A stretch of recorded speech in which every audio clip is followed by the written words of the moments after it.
주시는 해라. 한이 없는 주의 사랑 어찌로 말하랴.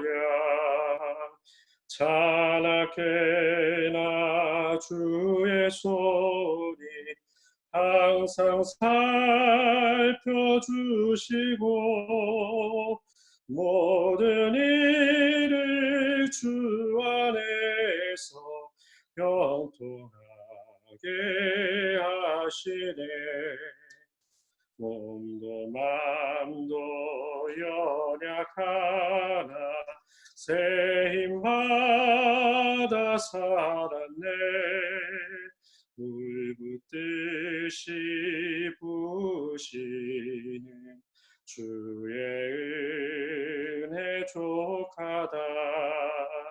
사랑 없는 거리에나 험한 산길에 맬 때 주의 손을 굳게 잡고 찬송하며 가리라.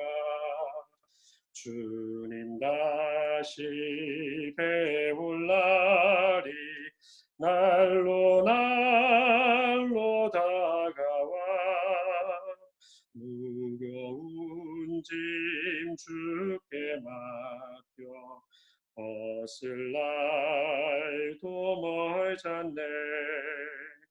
나를 위해 예비하신 고향 집에 돌아가 아버지의 품 안에서 영원토록 살리라.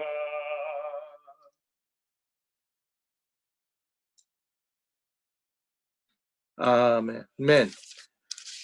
310장 하나님의 은혜로 찬송하시겠습니다.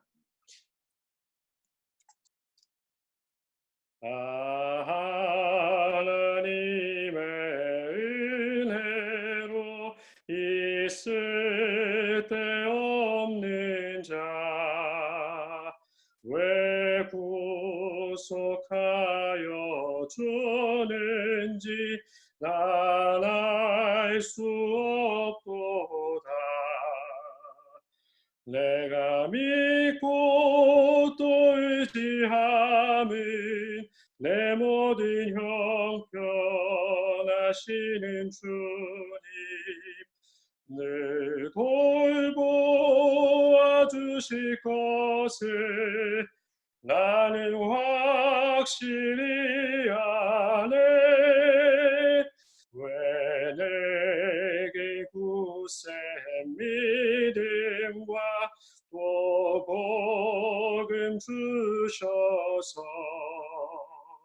내 맘이 항상 편한지 난 알 수 없도다. 내가 믿고 또 의지함은 내 모든 형편하시는 주님 늘 돌보해 주실 것을 나는 확실히 아네.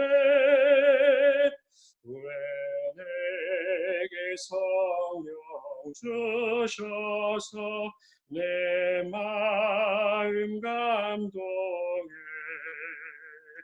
주 예수 믿게 하는지 난 알 수 없도다. 내가 믿고 또 의지함은 내 모든 형편하시는 주님 늘 보호해 주실 것을 나는 확실히 아네. 주 언제 하실지 혹밤에 혹낮에 또 주님 만날 그곳도 난 알 수 없도다. 내가 믿고 또 의지함을 내 모든 형편하시는 주님 늘 보호해 주실 것을 나는 확실히 아네.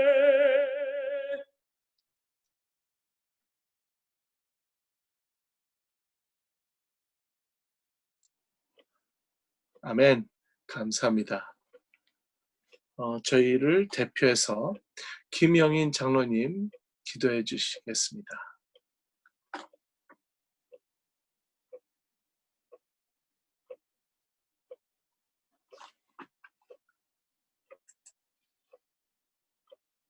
정말 감사합니다. 저희들의 어려운 형편도 사정도 다 아시는 주님, 저희들이 이런 가운데서도 저희들의 삶을 지켜주시고 이렇게 모여서 주님 전에 귀한 제단을 쌓고 예배를 드릴 수 있는 은혜를 허락하심에 감사드립니다. 저희들은 이 미국의 이민 생활 속에서 여러 가지 우여곡절과 많은 문제점을 겪어왔지만 또한 이번 사태로 인해서 저희들의 마음은 복잡하지만 현실에 무능력하고 또한 우리 힘으로 어떻게 할 수 없는 그런 상황에 부딪혀서 저희들이 많이 다운되고 그런 가운데 있습니다. 허나 아버지 하나님, 이런 사정 가운데서도 저희를 이끌어 주시고 지켜주시고 함께 해주셔서 저희가 그러한 가운데서 평안을 누릴 수 있는 은혜를 허락하시니 감사합니다. 오늘도 이 저녁 주의 귀한 종을 통해서 말씀을 듣고 찬송을 부르며 귀한 예배를 드립니다. 이런 예배 가운데서 주님 저희들 삶을 지켜주시고 저희가 주의 은혜 가운데서 주의 장막에 거하는 그런 영광을 얻게 하여 주시옵소서. 오늘도 이 자리에 참석 못한 저희 교우들, 그들의 사정과 형편을 아시오니 그들을 지켜주시고 비록 몸은 이 예배에 참석을 못하지만 그들도 이 예배 가운데 동참케 해주시고 이 전을 기억해 해주시고 저희들이 합심해서 주님께 영광 돌리는 그런 귀한 예배가 되게 하여 주시옵소서. 아버지 하나님, 이 예배 가운데서 우리가 또한 은혜를 받고 말씀 가운데 힘을 얻어서 남은 한 주간의 삶도 주님 승리의 삶을 사는 저희들 되게 하여 주시옵소서. 모든 것 감사하며 예수님 이름 받들어 기도드렸습니다. 아멘. 네. 감사합니다. 저희 목사님께서 목요 예배 강의를 해주시겠습니다.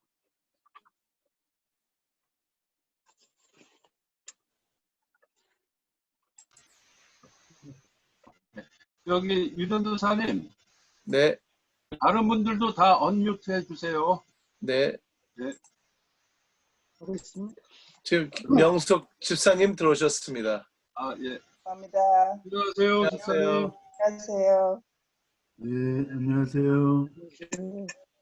하나님의 말씀, 사사기 13장 1절에서 5절까지의 말씀인데요.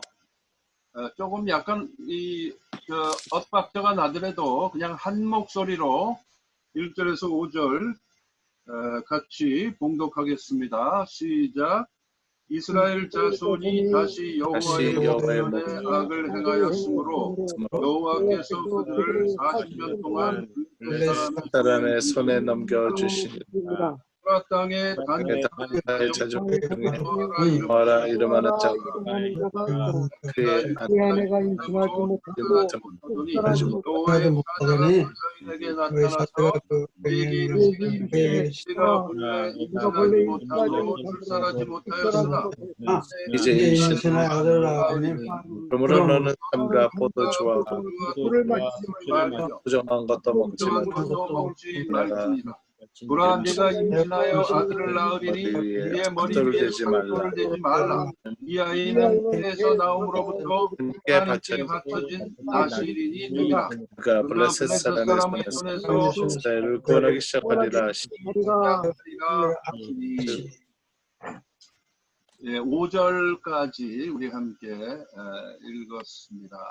우리 1절부터 쭉 그냥 그 말씀의 내용을 살펴보도록 그렇게 하겠습니다. 1절 상반절에 보면은 이스라엘 자손이 다시 여호와의 목전에 악을 행했다. 이거는 이제 사사기에서 계속 반복적으로 나오는 말씀인 것을 우리가 너무나 이미 잘 알고 있습니다. 즉 인간의 죄인된 인간의 반복적인 그 습관성 범죄입니다. 근데 여기서 이제 우리가 한 가지 기억해야 되는 건 뭐냐 하면은 우리는 습관적으로 죄를 범하지만은 즉 반복적으로 죄를 범하지만은 하나님께서는 그럼에도 불구하고 기다려주시고 참아주시고 반복적으로 지속적으로 우리에게 은혜를 베풀어 주신다. 이 사실입니다. 즉 우리가 이스라엘이라는 것은 결국은 이제 우리를 말하는 거잖아요. 우리가 적용해 보자면은 우리는 반복적으로 죄를 짓지만 하나님께서는 반복적으로 은혜를 베풀어 주시는 분이시다. 그게 참 중요한 거예요. 영어로 이제 보통 뭐라고 표현을 하냐면요. Sustaining grace of God 이렇게 말을 합니다. 하나님의 여전한 은혜, 하나님의 지속적인 은혜. 자, 그런 내용이 성경 전체에 보면 너무나 많이 나옵니다. 너무나 많이 나와요. 예를 들면은 그 표시가 뭐냐면요. 아담과 이브가 선악과를 따서 먹고 죄를 지었습니다. 최초의 죄입니다. 원죄예요. 근데 그때 죄를 짓기 전에 하나님께서 뭐라고 말씀하셨냐면은 너희가 동산 중앙에 있는 열매를 먹으면 정령 죽으리라 그러셨거든요. 정령 죽으리라라는 말씀은 반드시 죽는다 그 말씀이에요. 그런데 아담과 하와가 선악과를 따서 먹었지만은 당장 죽지는 않아요. 나중에 죽지. 당장 죽지는 않았습니다. 그게 바로 하나님의 sustaining grace죠. 정령 죽으리라 그렇게 말씀하셨는데 당장 죽이지 아니하시고 살려두십니다. 살려두셨다라는 것은 무엇을 뜻하느냐? 기회를 주셨다 그 말씀입니다. 기회를 주셨다. 즉 돌이킬 기회를 주셨다. 회개할 수 있는 기회를 주셨다라는 뜻이 됩니다. 사사기 전체의 내용이에요. 그게 바로 이스라엘은 범죄하고 범죄하지만 계속 하나님께서는 구원자를 보내주시고 사사를 보내주시고 보내주셔서 또 구원해주시고 또 구원해주시고 그랬거든요. 그게 바로 하나님의 sustaining grace죠. 자, 동생 아벨을 죽인 가인, 끔찍한 범죄를 했는데 아담과 하와의 범죄보다 어찌 보면은 더 끔찍한 범죄잖아요. 인류 최초의 존속 살해입니다. 네? 그런데 그 가인을 그 자리에서 죽이시질 않으세요, 하나님께서. 그리고 나서 그 가인을 살려두시기 위해서 표를 만들어서 걸어주시죠. 그렇죠? 네. 그게 바로 하나님의 은혜입니다. 가인이 비록 유리하고 방황하는 삶을 사는 징계를 당하지만 완전히 심판은 안 하시고 살아갈 수 있도록 놔두셨다. 그건 뭘 뜻하느냐? 가인에게 하나님께서 기회를 주셨다는 뜻입니다. 돌이키고 새로운 삶을 살 수 있는 여지를 남겨두셨다. 그런 뜻입니다. 인류가 그 후에 세대가 진행되면서 인류가 타락해서 하나님께서 보시기에 이제 더 이상은 기다리실 수가 없어서 홍수로 심판을 하시잖아요. 홍수로 심판하시면서 그 인류를 다 멸절하지 아니하시고 노아의 가족 8명을 남겨두십니다. 그게 바로 하나님의 sustaining grace죠. 그래서 그 노아의 가족들을 통해서 다시 생육하고 번성하게 하십니다. 즉 새 출발의 기회를 주십니다. 우리가 믿는 하나님의 특성입니다. 우리에게 끝까지 참아주시고 기다려주시고 우리를 위해서 징계도 하시지만은 여전히 은혜의 여지를 남겨주시고 회개할 수 있는 기회를 주시고 새 출발할 수 있는 기회를 주시는 분이 하나님이시다라는 것입니다. 자, 이 원칙은 우리 모두에게 적용됩니다. 네. 우리가 다시 여호와의 목전에 악을 행하는 경우가 많지만 회개했다가도 제대로 한번 살아보겠습니다 하고 다짐하고 헌신하고 살다가도 다시 도루묵돼서 또 죄짓고 그것이 우리 모두의 삶의 모습이거든요. 그런데 그때마다 하나님께서는 우리에게 새 출발할 기회를 주시고 회개할 기회를 주시는 은혜의 하나님이시다라는 것입니다. 이것이 바로 사사기 전체를 꿰뚫는 아주 중요한 말씀의 내용이에요. 자, 그런 상태에서 하나님은 그러하신 은혜의 장중에서 징계를 하세요. 그러니까 징계를 하시더라도 징계를 위한 징계를 하시는 게 아니고 은혜를 위한 징계를 하시고 회개를 위한 징계를 하시고 돌아오라고 하시기 위해서 징계를 하십니다. 사사기뿐만이 아니고 성경 전체 아주 중요한 주제죠. 그래서 1절 하반절에 보면 그 내용이 나오는데 1절 하반절을 제가 다시 읽습니다. 여호와께서 그들을 40년 동안 블레셋 사람의 손에 넘겨주셨다 그랬습니다. 40년 동안 블레셋 사람의 손에 넘겨주셨다. 그런데 나중에 여호와 하나님께서 그 블레셋 사람들의 손에 넘겨진 이스라엘이 고통스러워할 때에 그들의 부르짖는 소리를 들으시고 사사를 들어서 쓰시는데 그가 이제 삼손이잖아요. 그런데 삼손이 우리가 이제 뭐 삼손의 스토리는 너무나 잘 압니다. 삼손의 스토리를 우리가 끝까지 다 여러 번 읽어봐서 다 잘 아시지만은 삼손이 이스라엘을 구원했나요? 삼손이 이스라엘을 구원하지 못해요. 이 사사들이 대체적으로 다 소임을 감당하는데 삼손만 예외예요. 다른 사사들은 다 하나님께서 쓰실 만큼 쓰십니다.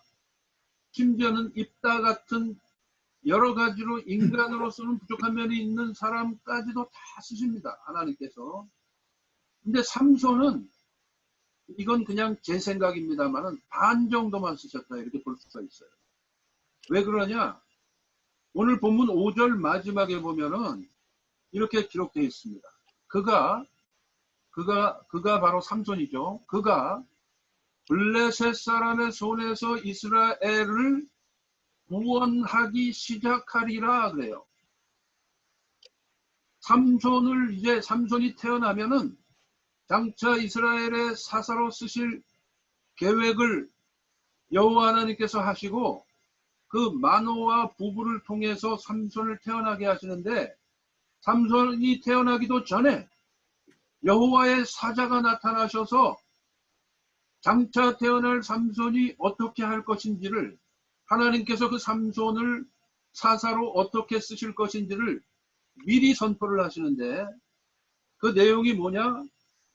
블레셋 사람의 손에서 이스라엘을 구원하기 시작하리라예요. 구원을 하는 게 아니고 구원하기 시작하는 거예요. 그러니까 구원하기 시작하는 데까지만 사용받게 됩니다. 이 삼손은. 즉 삼손은 모든 일을 미리 내어다보시는 전지전능하신 하나님께서는 삼손은 이스라엘을 온전히 구원하지는 못한다. 그러나 구원하기 시작한다. 라고 말씀하고 계십니다. 즉 구원의 물꼬는 터요. 삼손이.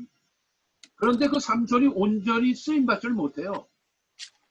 결격 사유가 있었기 때문에. 우리가 그게 뭔지 잘 알잖아요. 그죠?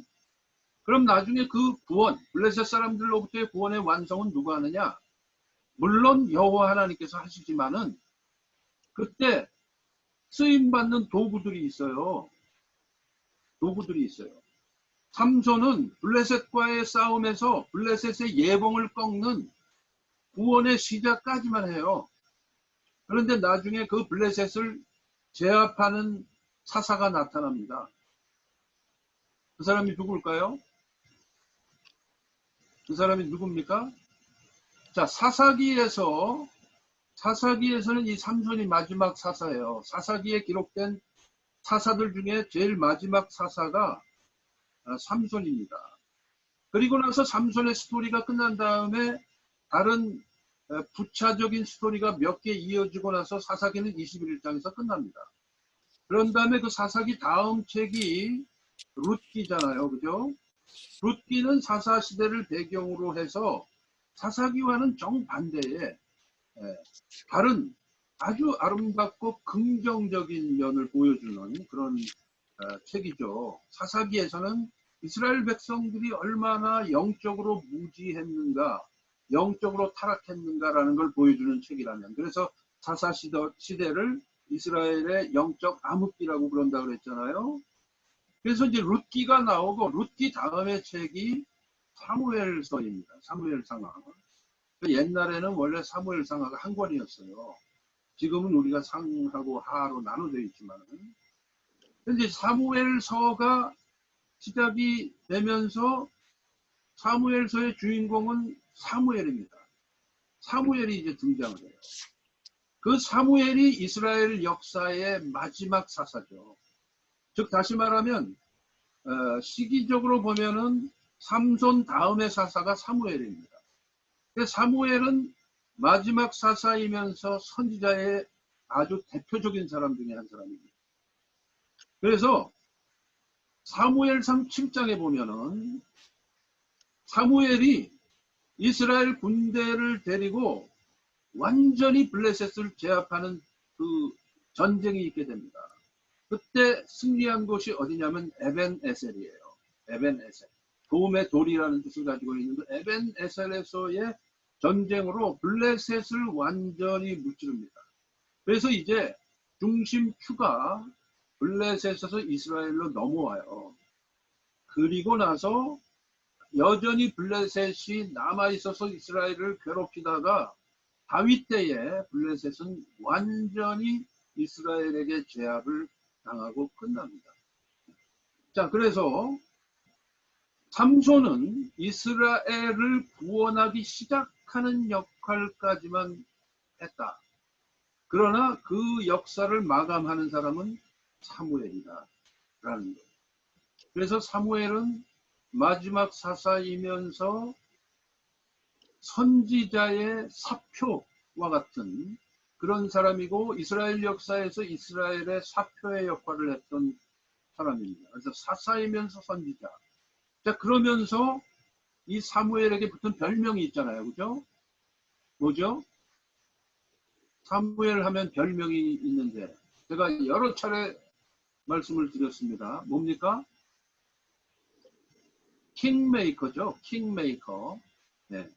사무엘 하면은 킹메이커입니다. 정치인들이 많이 사용하는 이제 대선 때가 가까우면 꼭 한두 사람이 나타나죠. 내가 킹메이커 역할을 하겠다. 뭐 이제 그러잖아요.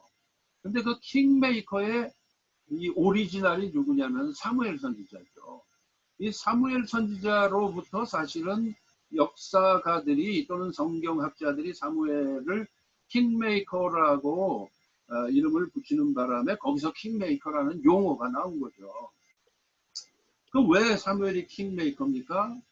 사울에게 기름 부어서 왕으로 세우고 사울이 디스퀄리파이 당했을 때에 다윗에게 기름을 부어서 또 왕으로 세운 왕을 2명을 세운 사람입니다. 그게 킹메이커예요.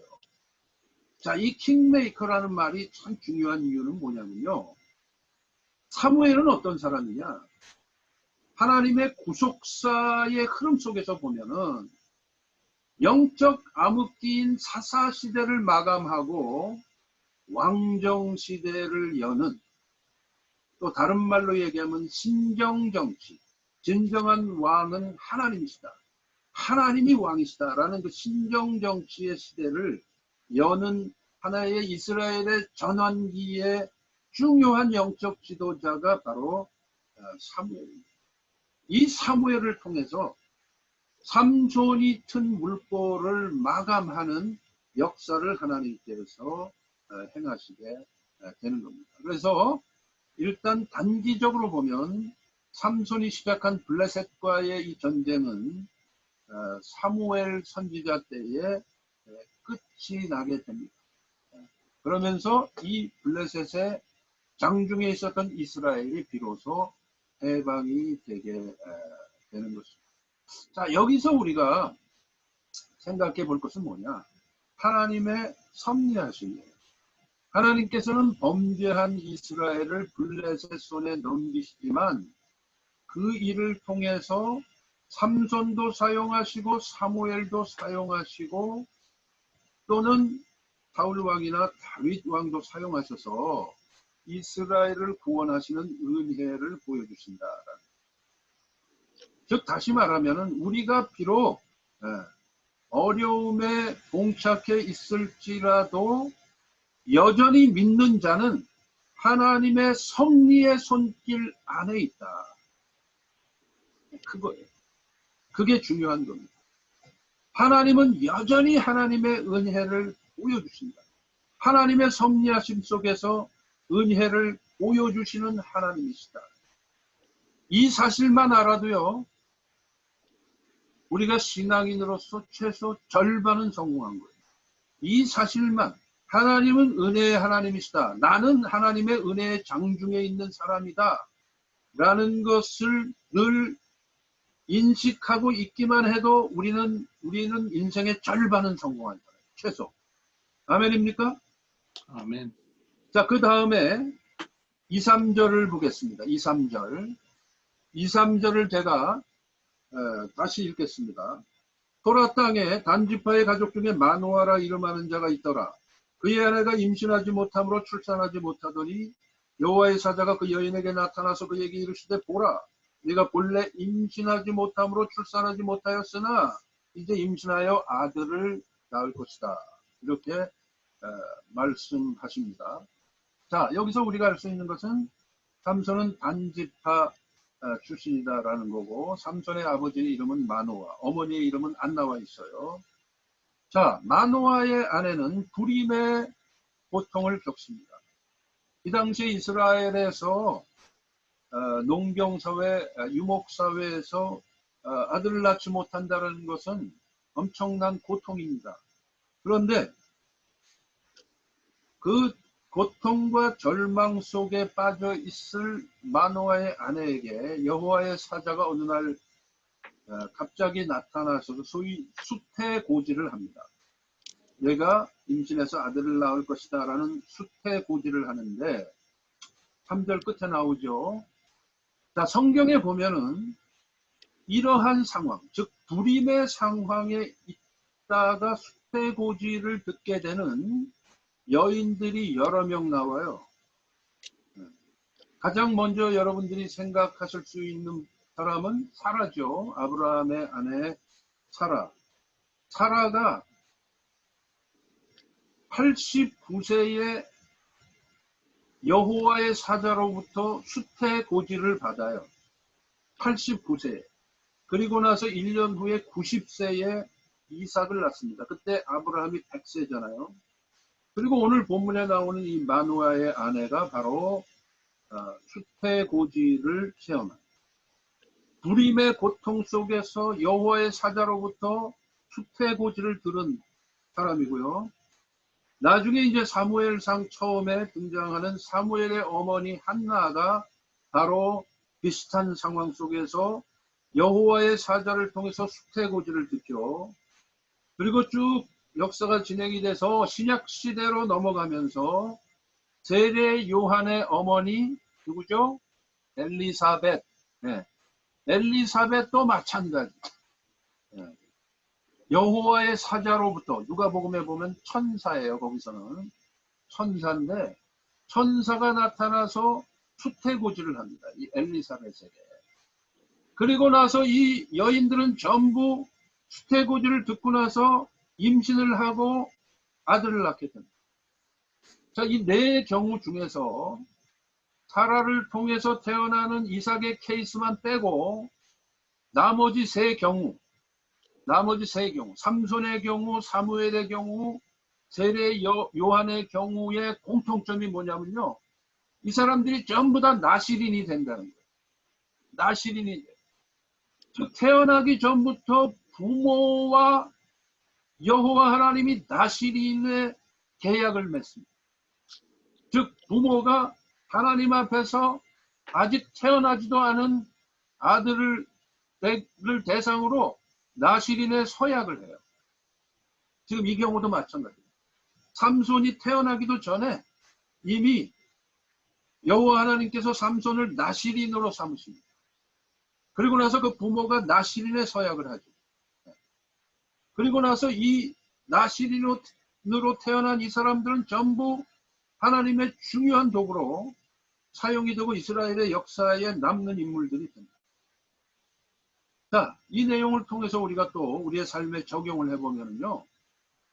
우리가 비록 인생의 어려운 고비를 넘어가고 있을지라도 실망하거나 낙심하지 말아야 될 결정적 이유는 이 여인들의 경우를 보면 확인이 됩니다.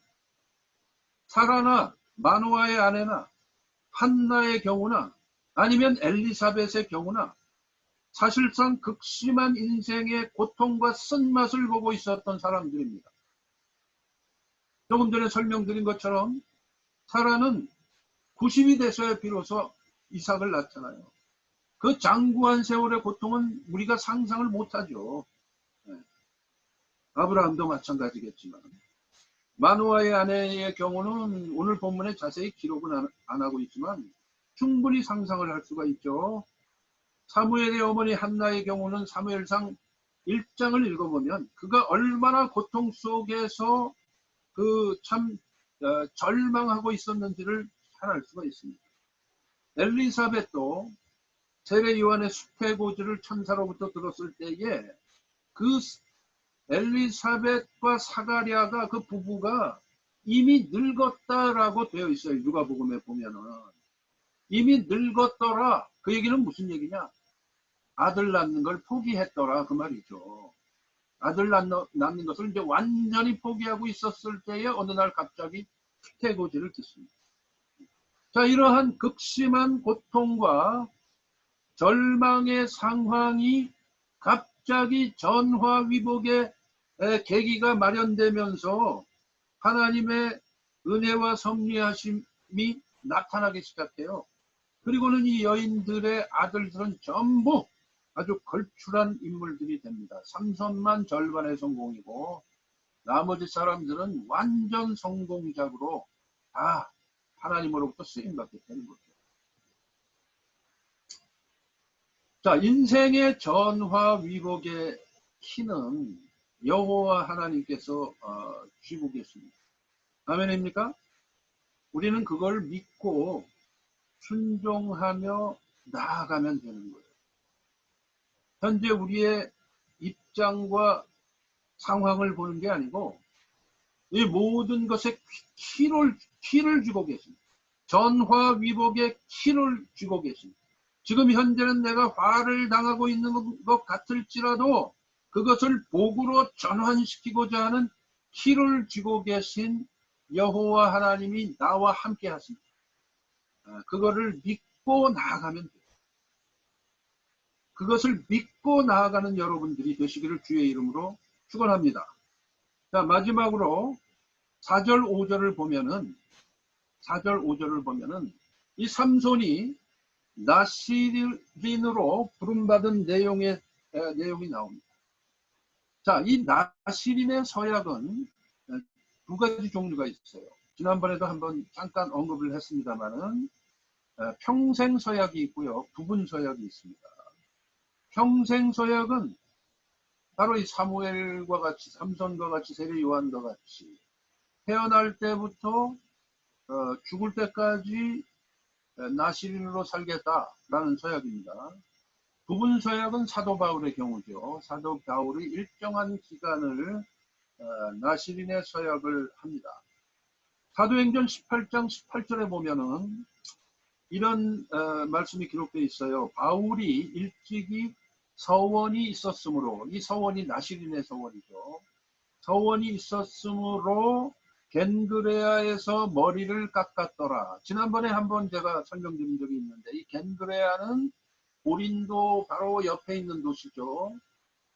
거의 트윈실이나 마찬가지예요. 고린도 옆에 있는 도시인데, 그 겐그레아에서 머리를 깎았다는 얘기는, 원래 나시린은 머리를 깎으면 안 되잖아요. 근데 바울이 머리를 깎았다는 얘기는 그 부분 서약의 기간이 종료됐기 때문에 머리를 깎아요. 겐그레아에서. 그리고 나서 그것을 하나님의 제단에 번제물로 태웁니다. 이제 그런 내용이 이제 사도행전 18장하고 21장에 보면은 나옵니다. 자, 그런데 평생 서약의 경우는 사무엘, 삼손, 세례 요한이라고 있습니다.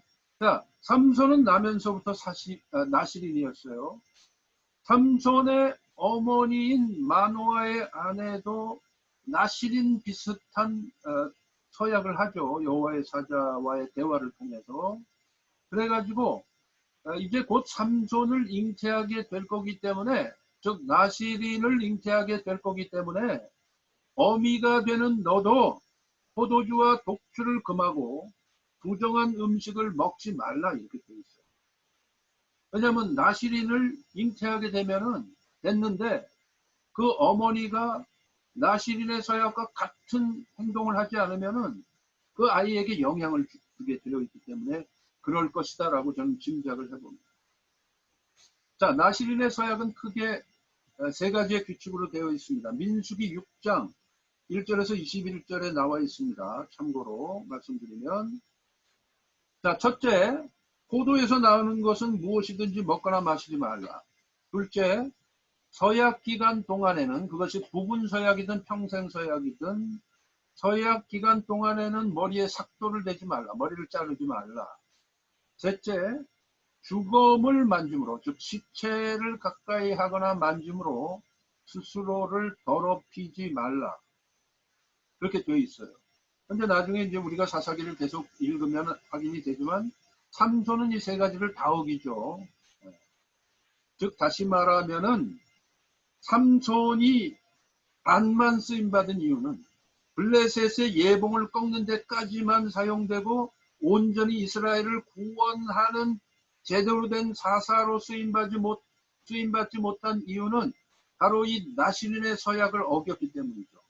그래서 하나님으로부터 온전히 쓰임받지 못했죠. 그 세 가지를 다 어겼습니다. 자, 나시린이라는 말의 뜻은 뭐냐면요. 이게 중요해요. 나시린의 뜻이 뭐냐면요. separated one, consecrated one, 이런 뜻이에요. 즉 구별된 자 또는 성별된 자, 거룩하게 구별된 자, 그런 뜻입니다. 자, 구별되었다라는 것은 세상과 구별되었다는 뜻도 되겠고 다른 사람들과 구별되었다. 사사로 구별되었다. 이 경우에는 그런 뜻이겠죠. 하나님이 도구로 사용하시기 위해서 다른 사람들로부터 특별하게 구별해서 떼어놓았다. 그런 뜻이 되는 것입니다.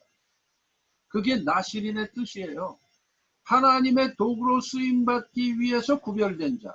그게 나시린인데 여러분이 이미 여러 차례 들으셔서 아시겠지만은 우리 믿는 사람들을 성도라 그러죠. 세인트, 성도. 헬라어로는 하기오스라 그러는데 하기오스나 이 세인트나 뭐 산타나 다 마찬가지입니다. 성도의 뜻이 뭐냐면 구별된 자라는 뜻이에요. 하기오스의 뜻이 바로 구별된 자라는 뜻이에요. 그러니까 하기오스나 나시린이나 세인트나 다 같은 뜻이에요. 그 옛날에 이스라엘 백성들이 양무리 중에서 흠없고 점없는 가장 좋은 양을 구별해서 떼어놓습니다. 하나님의 제단에 제물로 바치기 위해서 떼어놔요. 그리고 나서 나중에 안수해서 나중에 제물로 바치죠. 거기에서 유래된 뜻이 바로 성도라는 뜻이요. 나시린도 바로 같은 맥락에서 우리가 이해할 수 있는 말입니다. 자, 그렇기 때문에 우리 성도인 신앙인은 우리 스스로를 하나님, 바울의 그 로마서 12장에 나오는 말씀처럼 하나님이 기뻐하시는 거룩한 산 제물로, 산 제사로 드리는 것이 우리의 삶이거든요. 하나님이 기뻐하실 만한 거룩한 산 제물로 드리는 거거든요. 그렇기 때문에 이 세상을 본받지 말고, 이 세대를 본받지 말고, 구별되진 존재로 우리의 삶을 하나님의 제단의 제물로 드리는 것이 신앙인의 삶이다 라는 거거든요. 그게 바로 나시린이요 성도인 것입니다. 그렇게 보자면 넓은 의미에서 우리는 다 나시린이에요. 구별된 자들입니다. 그런데 한 가지 구원을 드리자면은 바리새인이 바로 또 그런 뜻이에요. 바리새인이라는 말이 구별된 자라는 뜻입니다. 바리새인이라는 말의 뜻도 그런 뜻이에요. 그런데 바리새인의 문제는 어디에 있었느냐? 그들은 다른 사람들을 정죄하면서 다른 사람들을 밑으로 이렇게 따라보면서 저 사람들은 속된 사람들이고 우리는 거룩한 사람들이라는 영적인 교만에 빠졌었죠. 그 바리새인들이. 그러면서 은근히 다른 사람들을 정죄했습니다. 그게 소위 말해서 율법주의잖아요. 그러니까 우리가 신앙인으로서 구별된 존재라는 인식을 갖고 있는 것은 매우 중요하나 그것이 영적 교만으로 빠진다든가 다른 사람들을 정죄하는 율법주의로 전락되면 큰일이에요. 큰일이에요. 그렇게 되면. 그래서 바리새인들은 사사건건 예수님과 부딪히고 주님으로부터 질타를 당하게 된 것이죠. 그래서 구별됨하고 분리주의하고는 구별해야 돼요. 우리는 구별된 존재지 분리주의자들은 아니거든요. 그러니까 분리주의로 빠지면 바리새인들이 되고 에스네파 사람들처럼 되는 거예요. 예수님과. 그리고 요즘으로 치면은 아미시 같은 사람들이 바로 분리주의자들이거든요. 세상하고 단절해서 사니까. 물론 아미시들도 지금은 조금씩 달라지고 있습니다만.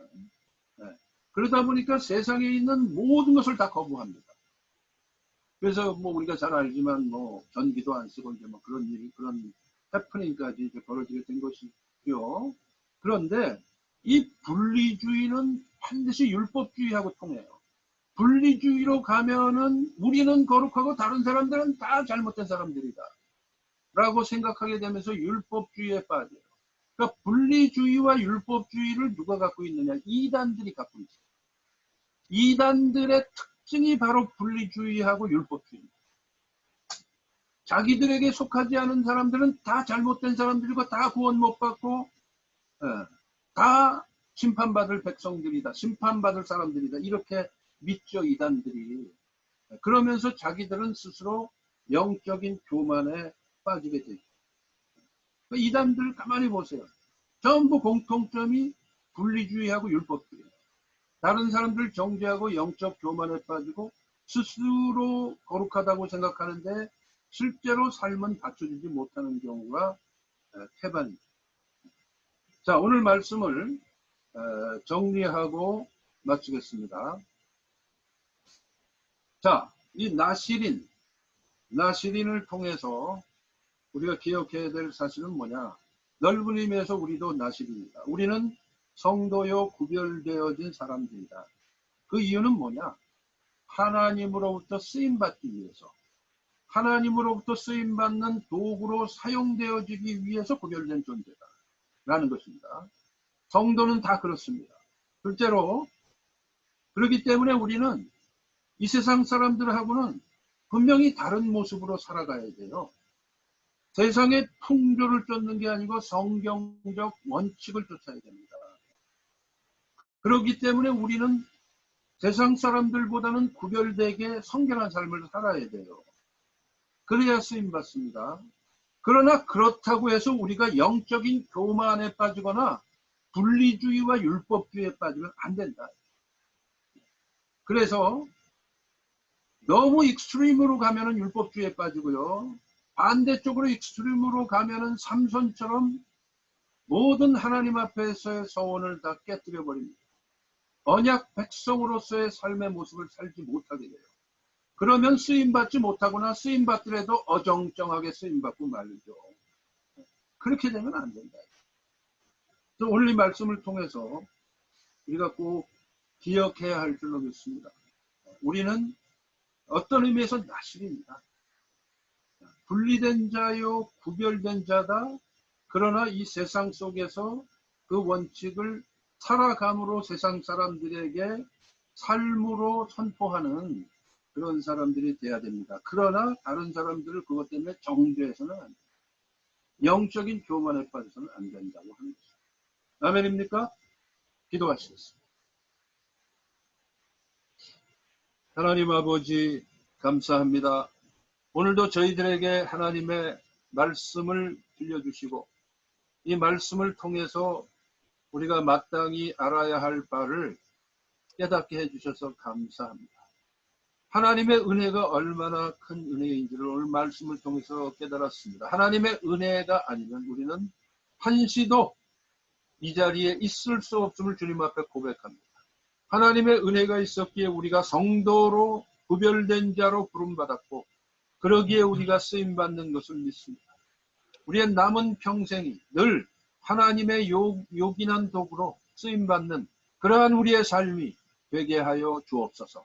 지금 현재 우리의 삶이 열악할지라도 하나님의 장중에 우리가 사로잡혀 있고 우리의 생사화복을 주관하시고 우리의 삶을 전화위복의 키로 붙잡고 계신 주님 앞에 모든 것을 맡기고 나아가는 그러한 저희들이 다 되게 하여 주옵소서. 우리 주님 예수님의 이름으로 기도하옵나이다. 아멘. 감사합니다. 감사합니다. 제 송영 5장 찬송하시고 저희 위에서 우리 김 목사님께서 축도로 해주시겠습니다.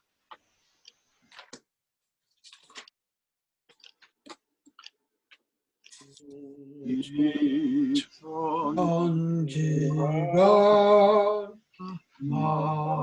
만물들아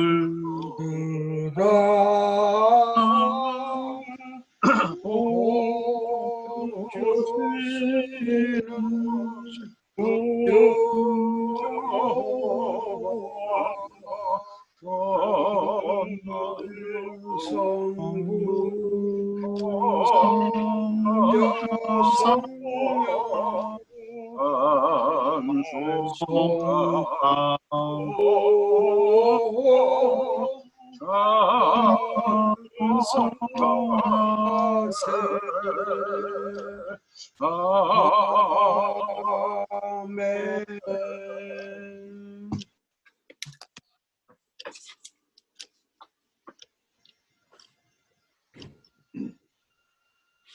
이제는 우리 주 예수 그리스도의 그 무한하신 은혜와 하나님 아버지의 놀라우신 사랑과 성령님의 기름 부으심이 하나님께서 우리에게 거룩하게 구별해 주시고 구별된 삶을 살기를 원하시는 그 하나님의 마음을 좇아 살기를 작정하고 결단하는 사랑하는 모든 성도님들 위에 지금으로부터 영원토록 함께 계시기를 간절히 축원하옵나이다. 아멘. And 감사합니다. 감사합니다. 고맙습니다.